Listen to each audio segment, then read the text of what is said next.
အားလုံးပဲမင်္ဂလာပါခွန် vlogs ကနေပြန်လည်ကြိုဆိုလိုက်ပါတယ်ခင်ဗျာဒီနေ့ဗီဒီယိုလေးကတော့ဒီကြောက်ကလေးတပွင့်ဒီကာလာပွင့်လေးတပွင့်ပေါ့နော်ကြောက်စီကတော့မစိုးဘူးပေါ့နော်အဲ့တော့ကြောက်ကဘဲဥပုံလေးဖြစ်ပါတယ်ဘဲဥပုံလေးကိုမှမောက်မောက်ဆောက်ဆောက်လေးပေါ့နော်ကြောက်ကတော့ဘာပြစ်ချက်တွေရှိသွားလဲဆိုရင်တော့ဒီအပေါ်ရန်တွေဘက်မှာကျွန်တော်တို့အမြုပ်လေးတွေ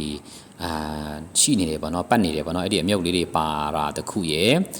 ကာလာလေးဝင်နေတာတခုရယ်ပဲပြောစရာရှိတယ်ပေါ့နော်ဆိုတော့ကြောက်လေးကပြင်မယ်ဆိုရင်တော့ဒီတက်နည်းနည်းတော့ပို့ပြီးတော့လင်းလာဖို့တော့ရှိတယ်ပေါ့နော်ပိုင်ရှင်ကကျတော့ဒီတိုင်းပဲတိုက်ကြည့်လိုက်ပါဒီတိုင်းစီကြိုက်တယ်ဆိုရင်ရောင်းမယ်တကယ်လို့မကြိုက်ဘူးဆိုမှပြန်ပြီးမှပြင်မယ်လို့ပြောတယ်ပေါ့နော်အဲ့ဒါနဲ့ကျွန်တော်တိုက်ကြည့်တဲ့အခါကျတော့ဈေးက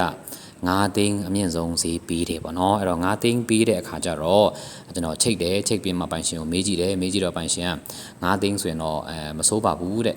ရောင်းလိုက်မယ်တဲ့အဲ့ဒါနဲ့ကျွန်တော်9သိန်းနဲ့ရောင်းလိုက်တယ်9သိန်းနဲ့ရောင်းတော့ဟိုဘက်ကဈေးပေးတဲ့ကုန်တွေကကျွန်တော် lucky 9000ပြန်ပြီးတော့